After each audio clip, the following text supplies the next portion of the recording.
Ask the right questions. I started this 1-minute mindset series because I truly believe that we can handle anything and do anything that we put our minds to with the right mindset.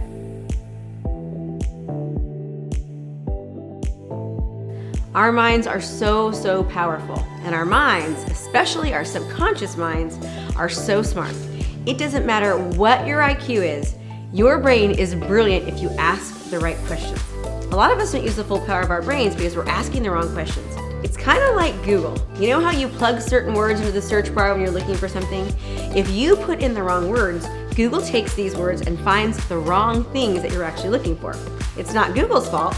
Google actually did its job, but you sent it in the wrong direction. Our unconscious minds are like that.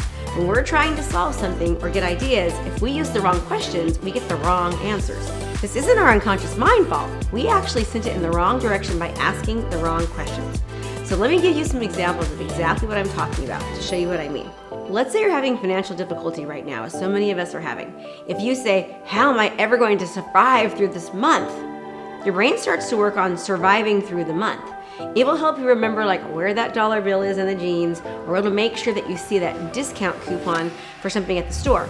But if you ask a better question like, how can I not only survive, but thrive even more than ever before?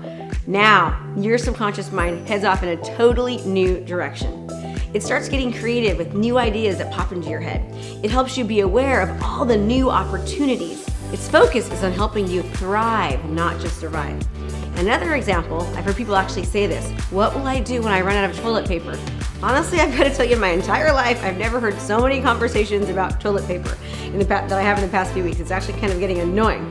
Anyways, when they plug that into their unconscious mind search box, it's like the unconscious mind is saying, okay, so we're gonna run out of toilet paper. Don't let him notice that Costco is stocked with it right now.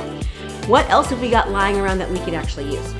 A better question would be, what's the best way to find the toilet paper that we actually need? Now your mind focuses on, okay, what's the best way to find toilet paper? How about online? How about hitting Costco early in the day? How about asking neighbors if maybe they got an extra roll or two that we can borrow? How about actually checking to see if that restaurant that closed, see if they got an extra stash?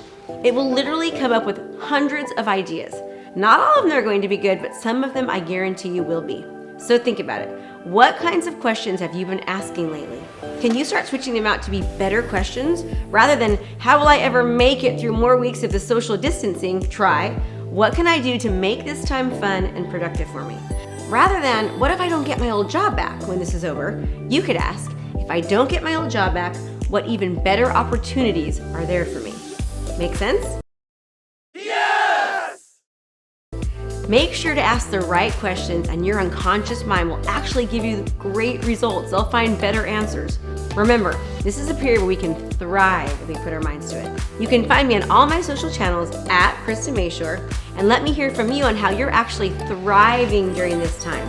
No longer are we using the word survive. Our new word is thrive.